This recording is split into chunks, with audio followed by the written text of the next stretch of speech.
आज हम पढ़ेंगे क्लास 7 इतिहास का पाठ 2 सल्तनत काल की शुरुआत। तराइन के द्वितीय युद्ध में पृथ्वीराज चौहान की पराजय के पश्चात दिल्ली में तुर्क शासकों का राज्य स्थापित हो गया। जैसा कि हमने पिछले पाठ में पढ़ा है कि जब तराइन में द्वितीय युद्ध पृथ्वीराज चौहान हार गए तो उसके बाद दिल्ली में तुर्क शासकों का राज्य हो गया। इन तुर्क शासकों का रहन सहन, भाषा, धर्म तथा शासन करने का तरीका भारतीय शासकों से अलग था। तुर्क शासक सुल्तान की उपाधि धारण करते थे। इन्हें क्या कहा जाता था? सुल्तान। और इन्होंने दिल्ली को शासन का केंद्र बनाया था। दिल्ली को इन्होंने अपने शासन करने का केंद्र बनाया था और लगभग 320 साल तक शासन किया। मोहम्मद गौरी की मृत्यु 1206 ईस्वी में हो गई। मोहम्मद गौरी 1206 में मर गया था। उसकी मृत्यु के समय तक लगभग पूरा उत्तर भारत उसके अधीन हो चुका था। उसने भारत में शासन चलाने के लिए गुलाम अधिकारी नियुक्त कर रखे थे। इन्हीं में एक योग्य सुल्तान अधिकारी कुतुबुद्दीन ऐबक था। जब मोहम्मद गौरी की मृत्यु हो गई तो उसके बाद इनके यहाँ पर गुलाम अधिकारी होते थे। तो उन्हीं गुलाम अधिकारियों में से एक अधिकारी था कुतुबुद्दीन ऐबक। जैसे उसको गौरी की मृत्यु की सूचना मिली तो उसने स्वयं को भारत में तुर्क राज्य का शासक घोषित कर दिया। यह तुर्क राज्य अब तुर्क सल्तनत कहलाया, क्योंकि जो दिल्ली से राज करता था वो सल्तनत हो जाती थी। तो इसी वजह से तुर्क राज्य अब क्या हो गया? तुर्क सल्तनत। अगला शासक इल्तुतमिश ने 1210 ईस्वी में सत्ता संभालने के साथ दिल्ली को अपनी राजधानी बनाया। तब यह दिल्ली सल्तनत के नाम से प्रसिद्ध हो गया। इल्तुतमिश ने 1210 ईस्वी में दिल्ली को अपनी शासन का केंद्र बना लिया और तब से ये दिल्ली सल्तनत के नाम से प्रसिद्ध हो गया। मतलब आप लोगों को याद रखना है कि 1210 में इसे हम दिल्ली सल्तनत कहने लगे और लास्ट तक जब तक ये मुग़ल साम्राज्य रहा ये फिर सल्तनत नाम ही चलता रहा। आपको इस बात से हैरानी हो सकती है पर उन दिनों गुलाम रखने की प्रथा थी। तुर्किस्तान के युवकों को खरीदकर उन्हें युद्ध और प्रशासन के काम में प्रशिक्षण देकर सुल्तानों को बेचा जाता था, इसलिए वे गुलाम कहलाते थे। सुल्तान की सेवा में आने पर योग्य और होनहार गुलामों को ऊंचे और जिम्मेदारी के पद भी सौंपे जाते थे। सुल्तान मोहम्मद गौरी की सेवा में भी ऐसे कई गुलाम थे और भारत में उसके राज्य का शासन चलाते थे। तो इन लाइनों में हमें ये समझा रहे हैं कि तुर्किस्तान से लोग खरीद के यहाँ पर लेकर आते थे, उन्हें अपना गुलाम बनाकर लाते थे और उनमें जो योग्य होते थे, होनहार होते थे, उनको ऊंचे और जिम्मेदारी के पद भी दिए जाते थे। इसी तरह से सुल्तान मोहम्मद गौरी की सेवा भी कई गुलाम करते थे और भारत में उनके राज्य का शासन भी चलाते थे। सल्तनत के सामने चुनौतियाँ। सल्तनत के सामने कौन कौन सी चुनौतियाँ थीं? सरदार, जिन्हें अमीर कहा जाता था। सरदारों को, जो सल्तनत में सरदार होते थे, उन्हें अमीर कहा जाता था। तुर्क और अफ़गान कबीलों के होते थे। इनमें जातीय श्रेष्ठता तथा सल्तनत में ऊंचा स्थान पाने की भी होड़ रहती थी। इन्हीं अमीर सरदारों में से ही सुल्तान होता था। आप लोगों को याद रखना है कि सुल्तान सरदारों में से होता था और जो अमीर सुल्तान होते थे उनमें से, अमीर सरदारों में से। सुल्तान होने के लिए सैनिक योग्यता एवं शासकीय क्षमता का होना आवश्यक था।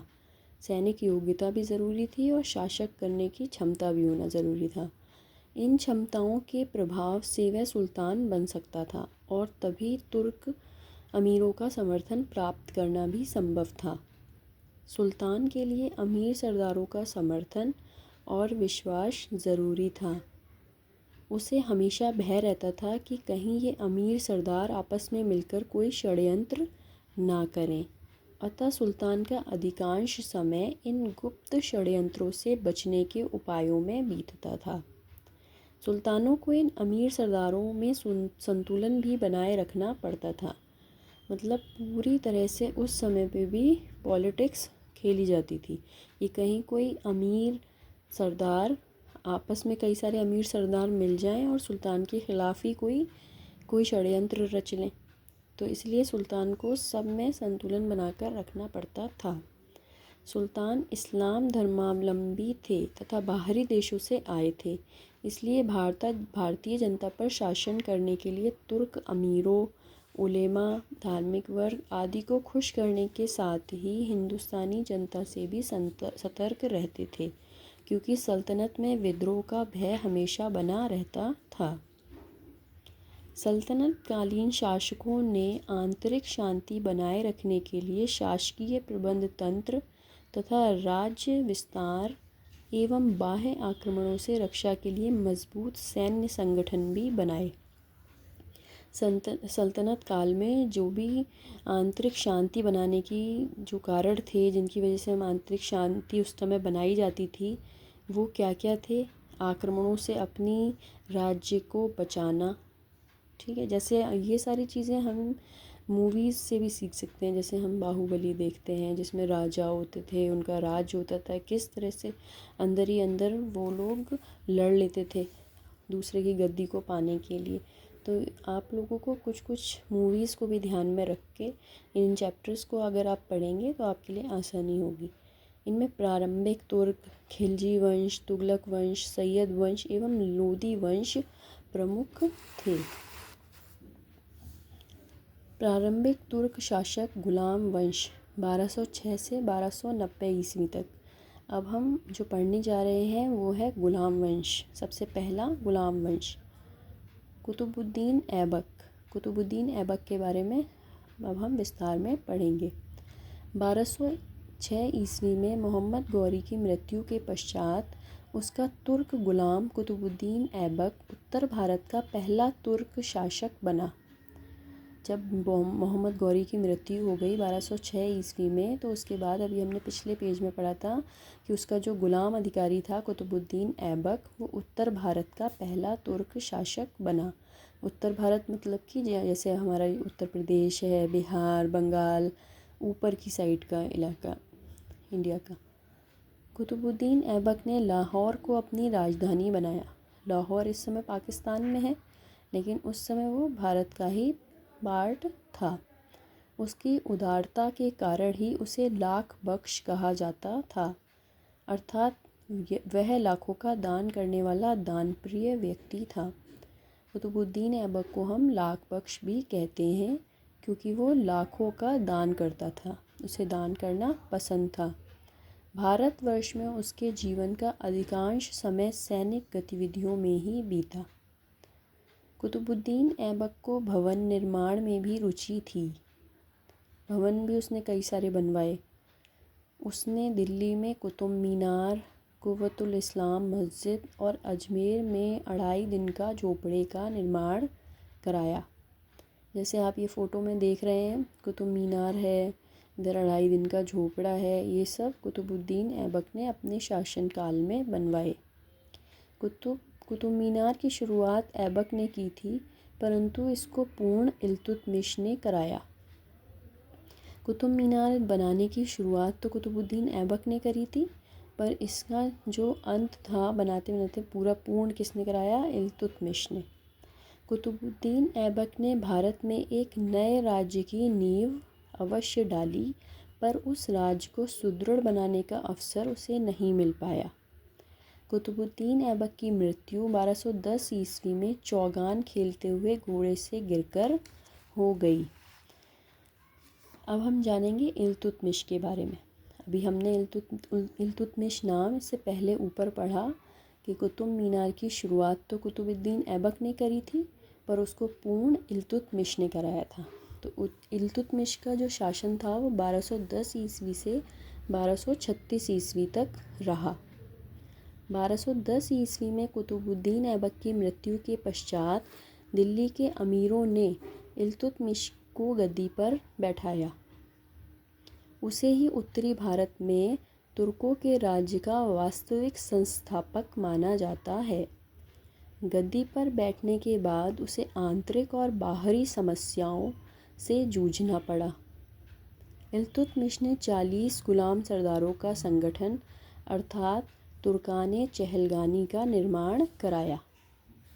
जब इल्तुतमिश गद्दी पर बैठा तो उसे कई सारी समस्याओं का सामना करना पड़ा, जो कुछ अंदर भी थी, उसके राज्य में भी थी, और कुछ बाहरी समस्याएं जो दूसरे मतलब कि जैसे मान लीजिए कि दक्षिण भारत की समस्याएं होंगी तो उनसे भी उन्हें जूझना पड़ा।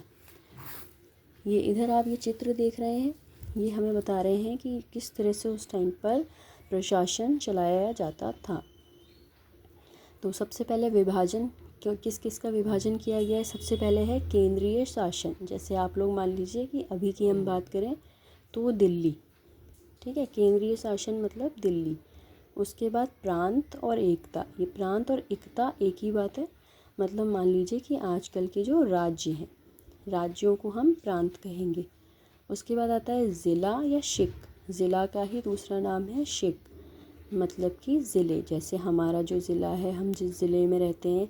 और उसके बाद परगना, मतलब कि ग्राम, मोहल्ले, और उसके बाद ग्राम। इस तरह से उस टाइम प्रशासन का विभाजन किया गया था और वही आज भी चला आ रहा है, उसी तरीके से चीज़ों को बांटा गया है। तो सबसे ज़्यादा जिम्मेदार व्यक्ति उस समय कौन होता था? सुल्तान, जैसे अभी हमारे प्रधानमंत्री होते हैं। उसके बाद इक़्तादार, जैसे हमारे मुख्यमंत्री। फिर शिकदार, शिकदार जैसे आप अभी मान लीजिए हमारे एमपी होते हैं जो, वो। परगन अधिकारी, मतलब कि जो जैसे हमारे पार्षद होते हैं। और मुखिया, मतलब जो हमारे ग्राम प्रधान होते हैं। उस टाइम पे पटवारी या चौकीदार होते थे। तो इस तरीके से प्रशासन को 1210 ईस्वी में, 1206 ईस्वी में बांटा गया था। ये जो आप नक्शा देख रहे हैं, ये आधुनिक राजनीतिक मानचित्र में इल्तुतमिश का साम्राज्य विस्तार है। ये ऊपर का पूरा जो आप देख रहे हैं, ये उत्तर भारत ही है। तो उत्तर भारत के ये सारे राज्य हमें दिखाए गए हैं कि इन सब में ये जो पीला भाग है, ये इल्तुतमिश का राज्य था। समझ गए आप लोग इस चित्र को ध्यान से देख लीजिएगा, जिससे आपको ये याद हो जाए। और इसको याद करना, समझना बहुत ज़रूरी है। चित्रों की सहायता से हम पाठ का और अच्छे से समझा जा सकता है। अब हम पढ़ेंगे, अगली हेडिंग है हमारी शासन व्यवस्था। जो अभी हमने पिछले चित्र में बताया था, उसी को अब हम एक्सप्लेन करेंगे। इल्तुतमिश ने देश में एक राजधानी, एक स्वतंत्र राज्य, राजतंत्रीय प्रशासनिक व्यवस्था और अफसरशाही व्यवस्था की स्थापना की। उसने दिल्ली को भारतवर्ष में तुर्क साम्राज्य का राजनैतिक, प्रशासनिक और सांस्कृतिक केंद्र बनाया। उसने इक्ता या अक्ता व्यवस्था के द्वारा केंद्र को प्रांतीय और स्थानीय शासन से जोड़ने की नींव डाली। इन 4 लाइनों में यही बताया है कि सबसे पहले तो हमारा केंद्रीय शासन होता है, उसके बाद प्रांत, फिर ज़िला, फिर परगना और फिर ग्राम। सुल्तान ने अपनी सल्तनत राज्य को कुछ प्रांतों में बांटा। प्रांतों को इक्ता कहते थे। हर इक्ते में सुल्तान अपने एक जिम्मेदार सेनापति को नियुक्त करता था और जिसे इक्तादार या अक्तादार कहा जाता था। जो पिछला पेज पे जो हमने चित्र पढ़ा था, जिसमें हमारा प्रशासन व्यवस्था के बारे में बताया गया था, अगर आप उस चित्र को अच्छे से समझ लेंगे तो ये लाइंस आप खुद अपनी भाषा में भी लिख सकते हैं। आपको रटने की बिल्कुल भी ज़रूरत नहीं है।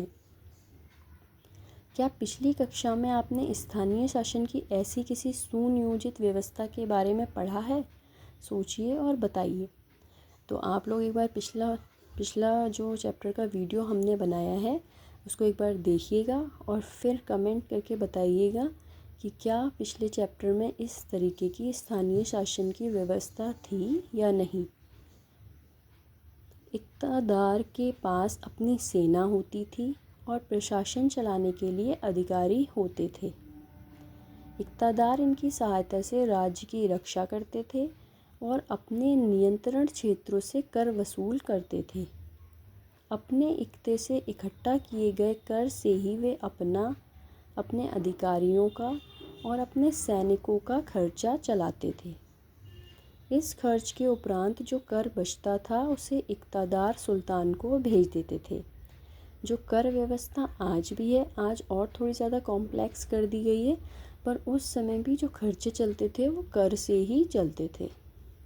इल्तुतमिश ने मुद्रा व्यवस्था में सुधार करते हुए चांदी का टका और तांबे का जीतल चलाया।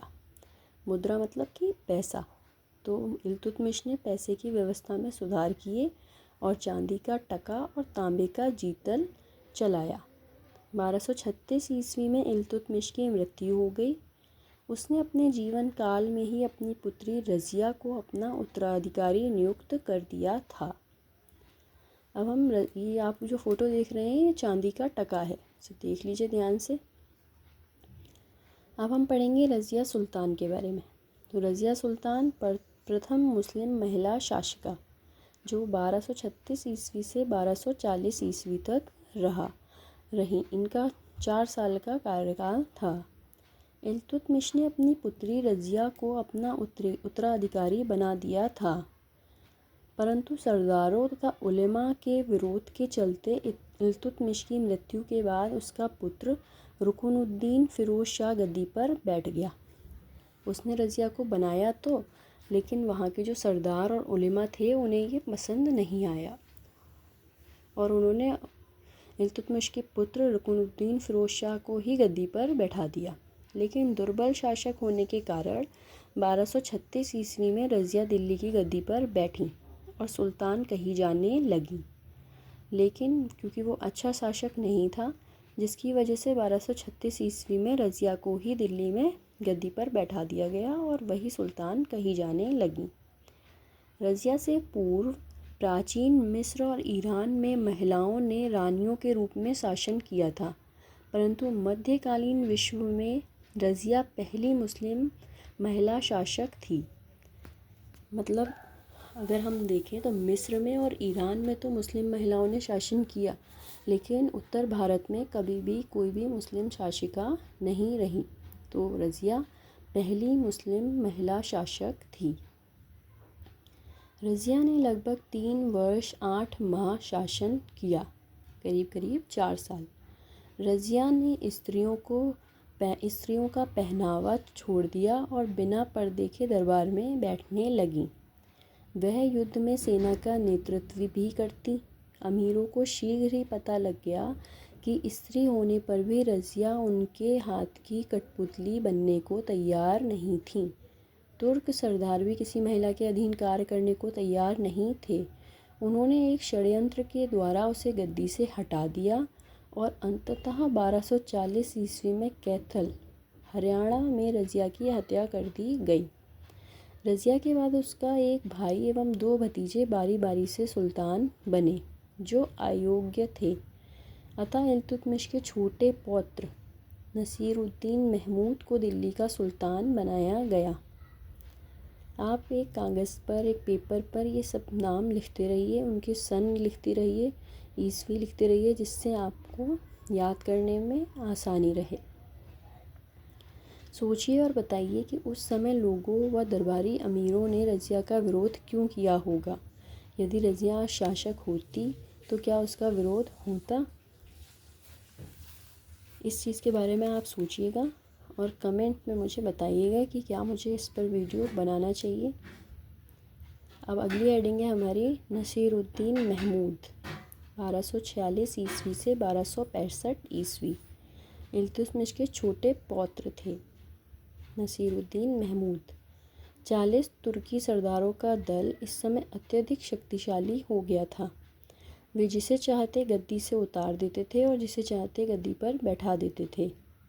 1246 ईस्वी में इस दल ने इल्तुतमिश के पौत्र नासिरुद्दीन महमूद को सुल्तान बना दिया। महमूद ने एक अमीर जिसका नाम बलबन था को अपना नायाब बनाया। बलबन ने धीरे धीरे अपनी स्थिति सुदृढ़ कर ली और वह एक शक्तिशाली सरदार बन गया। और 1265 ईस्वी में नसीरुद्दीन महमूद के बाद बलबन दिल्ली सल्तनत की गद्दी पर बैठा। बलबन कौन था? एक अमीर था। तो बलबन ने कब से कब तक राज किया? 1265 ईस्वी से 1287 ईस्वी तक। बलबन एक योग्य और अनुभवी शासक था। वो योग्य था और उसे अनुभव भी था शासन करने का। उसने अपने शासनकाल में कई महत्वपूर्ण कार्य किए। सर्वप्रथम उसने तुर्कान चहलगिनी नामक 40 गुलामों के दल को समाप्त किया तथा दिल्ली को सुरक्षित बनाने के लिए आसपास के जंगलों को कटवाया तथा साफ करवाकर वहाँ पुलिस चौकियों का निर्माण कराया। जिस तरह से आप अभी पुलिस चौकियाँ देखते हैं वो सुरक्षा के लिए होती हैं, उसी तरह से उस समय भी पुलिस चौकियों का निर्माण कराया गया। इस प्रकार वह दिल्ली के आसपास रहने वाले मेवातियों के विद्रोह को रोकने में सफल रहा, क्योंकि जो हम पुलिस चौकियाँ बनाते हैं वो सुरक्षा के लिए ही बनाते हैं, और इस तरह से उन्होंने मेवातियों का विद्रोह भी रोक लिया। मेवातियों के अलावा उसने अन्य विद्रोहों का भी दमन किया। क्योंकि बलबन योग्य था इसलिए उसने अपनी योग्यता से, अपने पुराने अनुभवों से अपने ऊपर होने जाने वाले विद्रोहों को ख़त्म किया। बलबन ने कानूनों को लागू करने में कठोरता बरती। उसने लौह एवं रक्त की नीति अपनाई तथा उसने राजा के पद को प्रतिष्ठित बनाया। वह राजा को धरती पर ईश्वर का प्रतिनिधि मानता था। बलबन का मानना था कि राजा को ईश्वर से शक्ति प्राप्त होती है, इसलिए उसके कार्यों की सार्वजनिक जांच नहीं की जा सकती। इससे उसकी निर्कुंशता सुरक्षित होती थी। इसलिए वह दरबार में अत्यंत गंभीर मुद्रा में बैठता था। वह ना तो कभी मजाक करता था और ना ही हंसता था। उसने दरबार में निर्धारित ढंग से वस्त्र पहनकर आने, बैठने आदि के बारे में नियम बनाए, जिनका कठोरता से पालन किया जाता था। बलबन ने दरबार में सिजदा एवं पायबोस नामक ईरानी परंपरा प्रारंभ कराई। दरबार में उसने प्रत्येक वर्ष ईरानी त्योहार नौरोज़ मनाने की भी प्रथा प्रारंभ की। उसने सुदृढ़ गुप्तचर व्यवस्था बनाई, जिससे राज्य की पूरी खबरें गुप्तचर सुल्तान को देते थे। उसने कई सारे खबरची भी बनाए। बलबन की प्रमुख विशेषता थी कि उसने सदैव न्याय को सुल्तान का प्रमुख कार्य समझा। उसने शांति व्यवस्था बनाए रखने के लिए सेना पर भी ध्यान दिया। सैनिकों को संतुष्ट रखने के लिए उसने उनका वेतन सदैव समय पर दिया। उन्हें सक्रिय रखने के लिए नियंत्रण अभ्यास पर बल दिया। अब हम पढ़ेंगे मंगोल आक्रमण। ये जो आप देख रहे हैं ये फ़ोटो में, ये है मंगोल राज्य। मंगोल राज्य बहुत ज़्यादा जगह पर था। मतलब अगर देखा जाए दुनिया में जो सबसे बड़े साम्राज्य रहे हैं उनमें से एक मंगोल राज्य भी था। बलबन ने राज्य को बाहरी आक्रमणों से बचाने एवं मंगोलों की शक्ति को रोकने का प्रयास किया। 13वीं शताब्दी के प्रारंभ में एशिया और यूरोप में आक्रांताओं की नई लहर आई। यह नए आक्रमणकारी मंगोल थे, जिन्हें उस महान साम्राज्य के लिए सबसे अधिक जाना जाता है, जिसका गठन उन्होंने चंगेज़ खां के नेतृत्व में किया। 13वीं सदी का अंत होते होते मंगोल साम्राज्य ज्ञात दुनिया के बड़े भाग तक फैल चुका था। चंगेज़ खां के नेतृत्व में उनकी शक्ति बहुत बढ़ गई थी। मंगोल राज्य का जो राजा था वो था चंगेज़ खान। मंगोल आक्रमण की भयंकरता को बलबन भलीभांति अनुभव करता था, इसलिए उन्हें रोकने के लिए उसने मंगोलों के मार्ग में पड़ने वाले पुराने दुर्गों की मरम्मत करवाई तथा नए दुर्गों का निर्माण करवाया। दुर्गे मतलब कि पुल। वहाँ पर हष्ट-पुष्ट सैनिकों एवं विश्वसनीय और अनुभवी अधिकारियों को नियुक्त किया। शस्त्र तथा भोजन आपूर्ति की पूर्ण व्यवस्था भी वहाँ पर की गई। फारसी शब्द मुगल का उद्भव मंगोल शब्द से हुआ है। उसकी मृत्यु के बाद दिल्ली की गद्दी पर उसके वंश का शासन अधिक दिन तक न रह पाया, परंतु दिल्ली को जो शक्ति बलबन ने प्रदान की, उसी के परिणाम स्वरूप खिलजी सुल्तान अलाउद्दीन अपने साम्राज्य का विस्तार करने में सफल रहा। ये आप देख रहे हैं फ़ोटो में, ये चांदी का टका है। पहले इस तरीके के सिक्के चलते थे। और ये जो आप यहाँ पर ये ऐसे एक लेटर सा देख रहे हैं, ये प्रारंभिक तुर्क वंश जो चैप्टर में हमने पढ़े हैं, वो वही सारे लोगों के नाम दिए गए हैं। सबसे पहले कौन था? कुतुबुद्दीन ऐबक। गुलाम वंश कब से कब तक था? 1206 से 1290 ईस्वी तक। और उनमें सबसे पहला जो शासक था वो था कुतुबुद्दीन ऐबक, 1206 ईस्वी से 1210 ईस्वी। उसके बाद, उसकी मृत्यु के बाद इल्तुतमिश ने राज्य संभाला, जिसने 1210 ईस्वी से 1236 ईस्वी तक राज्य किया। उसके बाद इल्तुतमिश की बेटी रज़िया सुल्तान बनी। रज़िया सुल्तान के बारे में मैंने आपको बताया पाठ में, वो पहली मुस्लिम शासिका थी जिन्होंने 1236 ईस्वी से 1240 ईस्वी तक राज्य किया। उसके बाद नसीरुद्दीन महमूद 1246 ईस्वी से 1265, और उसके बाद गयासुद्दीन बलबन जो एक अमीर था, उसने 1265 ईस्वी से 1287 ईस्वी तक राज्य किया। तो इस तरह से हमारा ये चैप्टर यहाँ पे ख़त्म होता है। अगले चैप्टर में हम इसकी अभ्यास को करेंगे।